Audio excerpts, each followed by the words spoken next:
This happened back when I was 13 years old.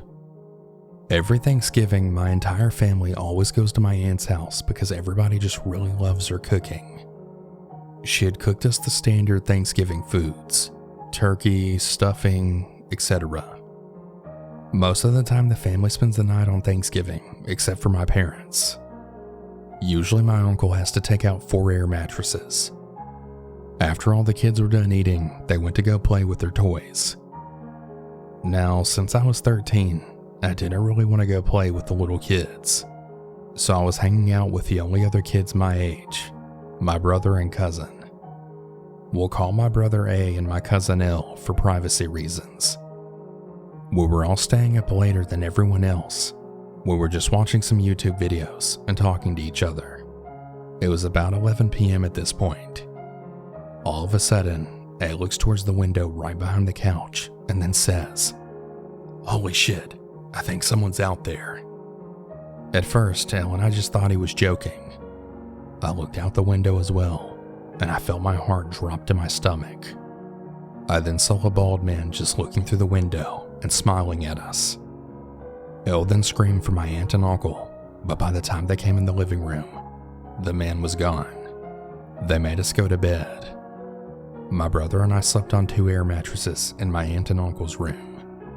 I woke up during the middle of the night randomly. I was just fully awake for some reason. I checked my phone, and the time said 2:37 a.m., and I then heard a tap on the window. I then looked over to my brother, and he was wide awake too. It was also really cloudy this night, so we couldn't really see what made the noise. I then turned the flashlight on my phone on and pointed it at the window. I saw the same bald guy from earlier, now pressing his face against the window screen. I then let out the loudest scream I could muster, which then caused my cousin, aunt, and uncle to come running into the room. I was trying to explain through tears what just happened. Both of my uncles then ran out to try and catch the man, but of course, they never found him. My aunt let me stay on my phone for the rest of the night, because there was just no way that I was going back to sleep after that. I'm 17 years old now, and I've never forgotten this night no matter how hard I've tried. It was really horrible, to say the least.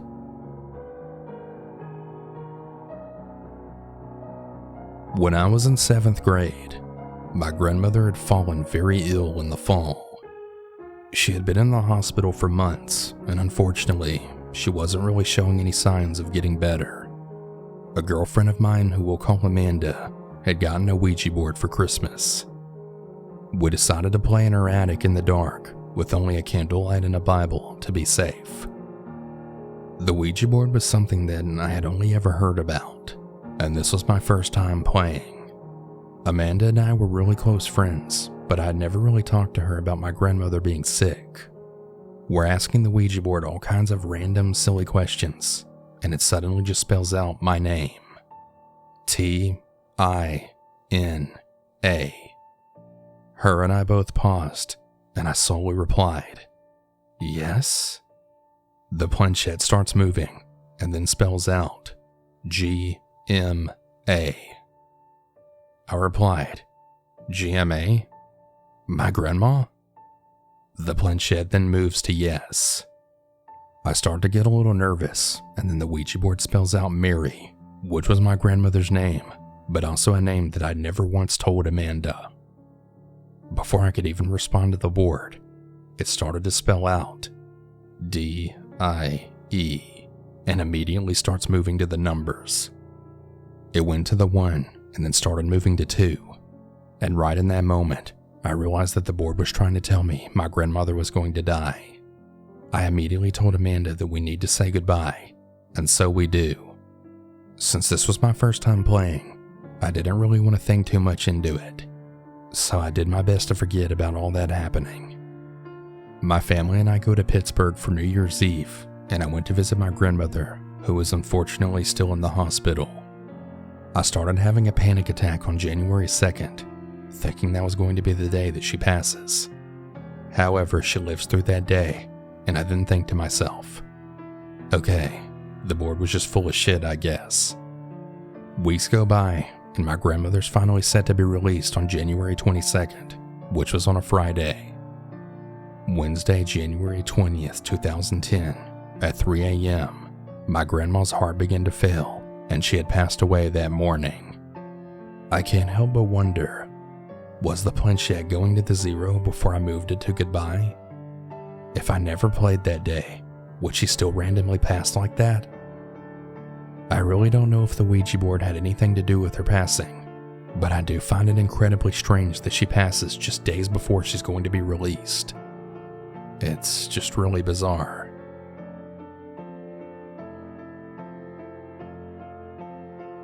So for context, I'm a 22-year-old male, and I live in a large city in the Midwest. Now, I drive for Lyft while putting myself through trade school. I also drive for other similar companies, but that's besides the point. I have many horror stories from those as well, but I'll tell those another time. It was Christmas Eve 2020. I was out driving for Lyft for a few hours before heading to my mom's with my new baby and wife. Nothing really special going on for the night, just the usual. I get a ride request. It happened to be a pickup from this kinda lower income apartment complex. No big deal. I arrive, find my passenger, and he has all of his belongings with him, like several boxes of stuff. Now, my car is a 2006 Chevy Impala, so it's not really too big. We get all of his stuff loaded up, barely, and we're on our way. Now, during the ride, the guy was crying and saying that his girlfriend was cheating on him, and he had apparently walked in on them earlier that night. He couldn't stay there because her name was on the lease, so I was taking him to a hotel. Now in my city, we happen to have a street that is pretty well known for having vices. Hookers, drugs, gangs, weapons, and shady motels. You know, the works. We get to the motel and he asked me to wait for him to check in and get his key. No problem, man, I say. I'll confess, I break the rules a little when it comes to Lyft. I have a gun hidden in a concealed holster, secured to the underside of my driver's seat for protection. Reason being, driving Lyft and other contract apps, I've had knives and guns pulled on me, as well as having people trying to fight me, rob me, and all kinds of other things. But like I said, stories for another time. This motel was on that street that I had mentioned before. Homeless people were everywhere. There was a dude on the far corner of the complex that still had a needle in his arm, passed right out against the building. And I'm a pretty big fan of true crime and horror narration, so I'm on edge. He gets his key. The whole motel is ground level, so to help the guy out, I drive to his door. As I mentioned before, he had a lot of stuff, so I started to help him unload his stuff. While on my second trip getting stuff, I saw a guy come out of a room just south of my car, then followed by two ladies. They came up to the room I was next to. One of the ladies then pounded on the door, then opened it. That's when I then saw the guy raise a fucking shotgun right out of his long coat and then storm into the room. The two ladies followed him, then slamming the door behind them. Following, I heard a lot of yelling and shouting. I was honestly just waiting for shots to ring out. Out of nowhere, my passenger came up behind me. "I can take this, man. Go ahead and take off. Have a Merry Christmas." And he gave me a cash tip. I didn't even notice that he took the boxes out of my hands or slid a $5 bill in my pocket. I was frozen. I knew what may have been going down in that room. I had to leave, or at least go to where I could get my gun. I know that the guy and the ladies both saw me, and I know that they knew I saw the gun. I just had to get the fuck out of there. You know how it goes. No witnesses. I got in my car and then sped away as quickly as possible. I got a block or so away and then called the cops. I gave them every detail I could. After I got off the phone with the police, I signed out a Lyft. I hadn't made much money, but I was done. I got a call later that night. The cops investigated. They never found the gunmen or the women. They never answered the door that I saw them come out of. And the occupants of the room they went into said nothing happened and that I was full of shit. Well, I definitely wasn't. I know what I saw.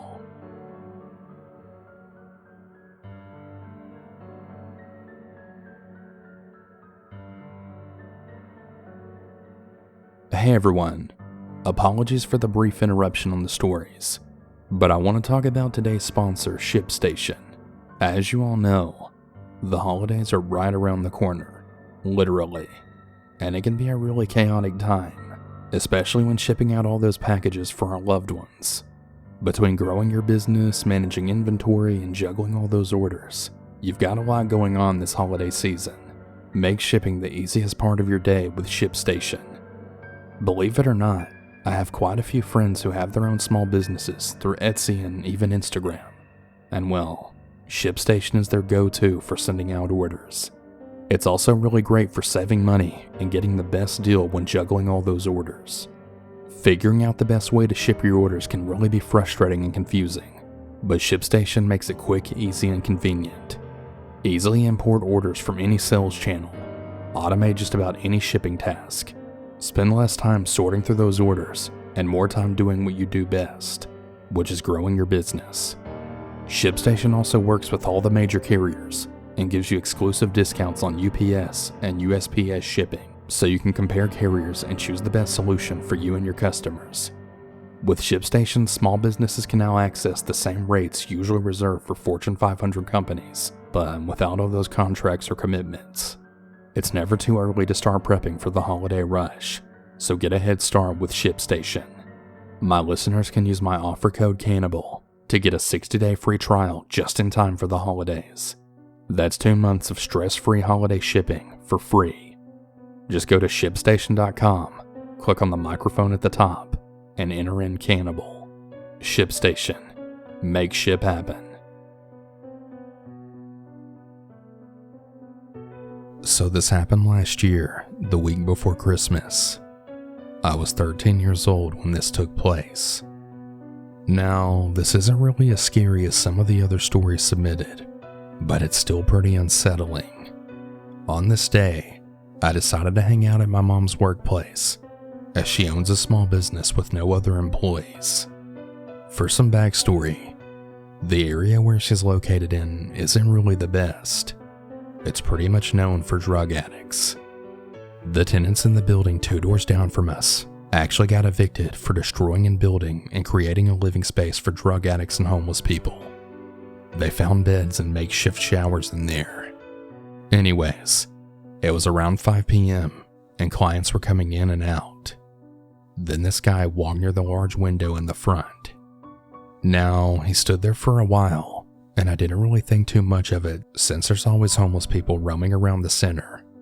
I went to the back to go sit when I then heard the door open. My mom asked if this person needed anything. This raised some red flags since the person never answered the question. I got up to see who it was. The wall was set up so that I could see them, but they couldn't see me. I saw this 6-foot-something white guy just standing there. He was really dirty, and his clothes were all torn up. My mom kept asking this guy questions, but he never answered. He just stood there, staring at her. I was literally shaking. I don't know how to explain it, but the way that he was staring, it just seemed threatening. She threatened to call the police. Nothing. I started recording just in case something happened. She ended up calling the police as well as my dad. The police showed up right in time as the guy then started grabbing his bag for something. They searched the man and they found 2 large knives as well as some really hard drugs in the bag. The guy was obviously arrested, but I'm not really sure what happened to him afterwards. Although nothing insanely really bad happened, I don't really want to think about what would have happened if the police didn't arrive on time. We got lucky.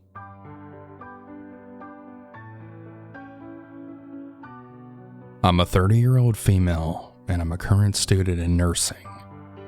2020 Thanksgiving went from really exciting to creepy for me. It all started off with me passing an exam at 86% and spending a pre-Thanksgiving with my boyfriend and his family. This particular night right before Thanksgiving, I spent at my brother's house. I left for home around 8 a.m. I woke up exhausted, but my mental state turned manic. I was awake and I was wanting to give my sister a surprise gift for me and her kids. Because she hadn't replied yet, in my manic state, I decided to go to her house. The day was fun. A lot of food, booze, and dancing. I loved it. At around 6 p.m., I had planned my trip out to my boyfriend's temp house.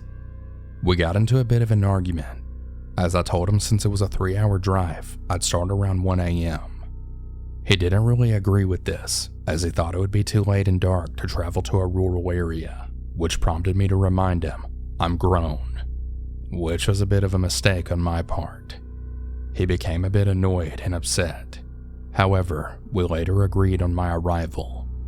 The festives went on at my sister's. Alcohol fun, Thanksgiving family pictures, and a lot of food.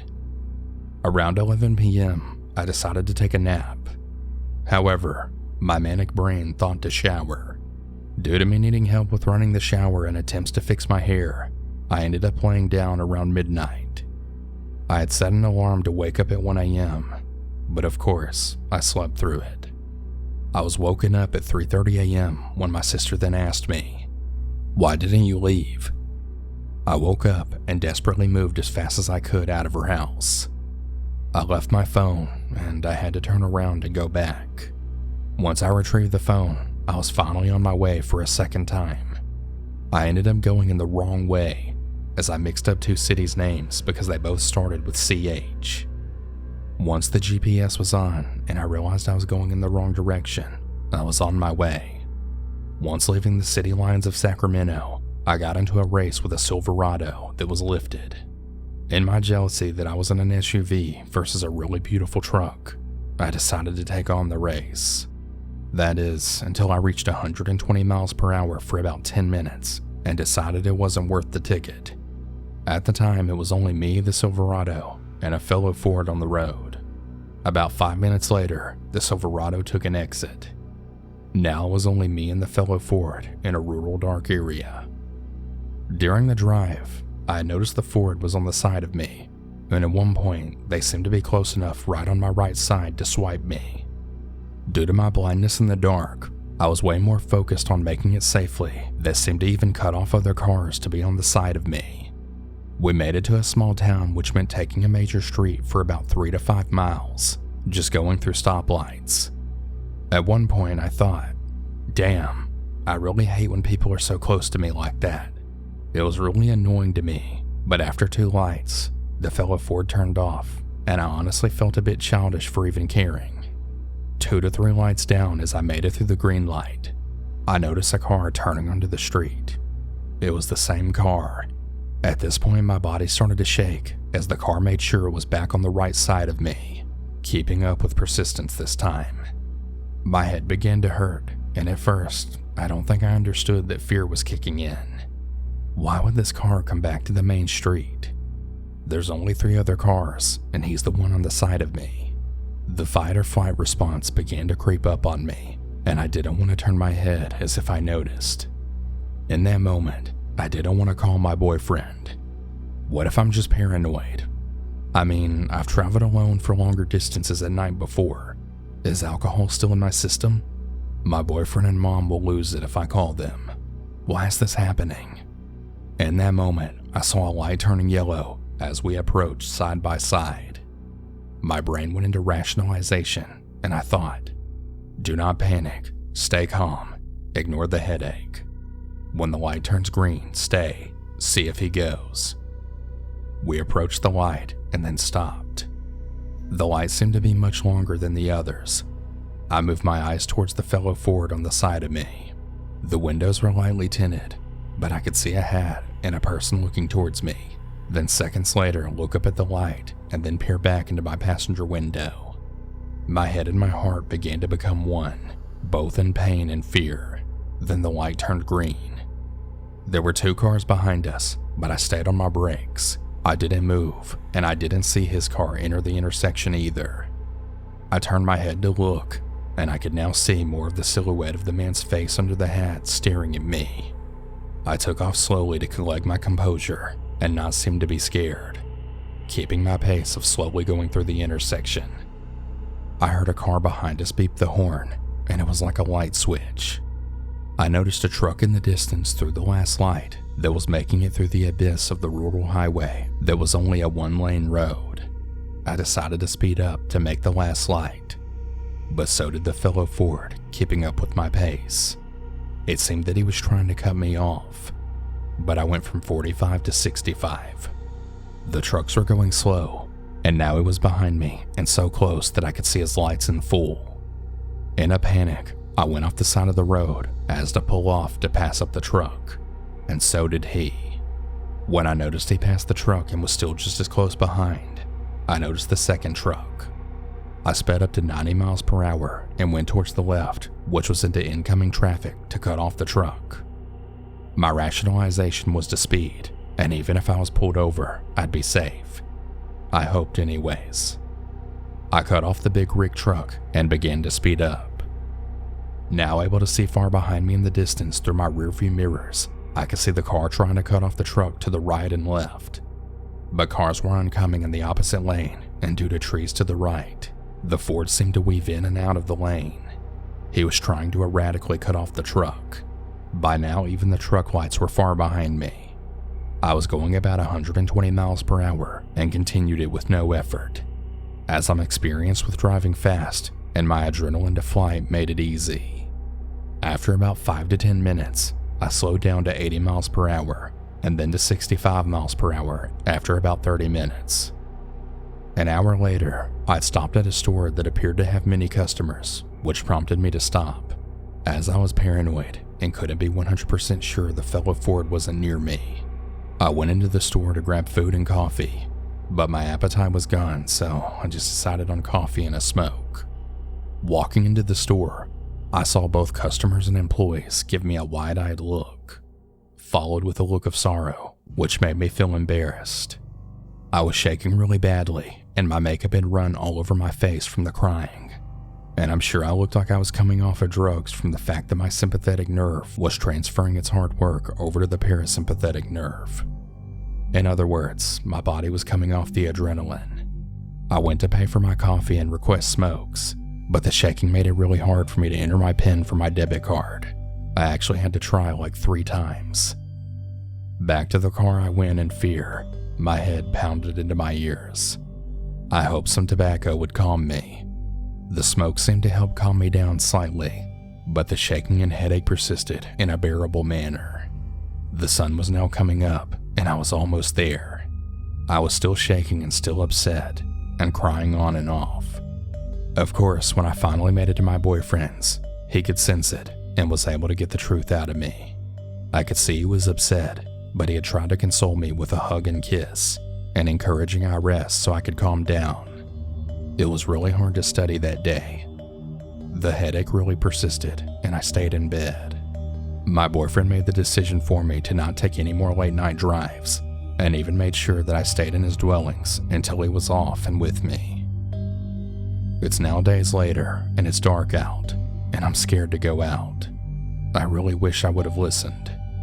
30 years old or not, no person, male or female, should ever think it's okay to drive into rural areas at night. There really are some crazies out there.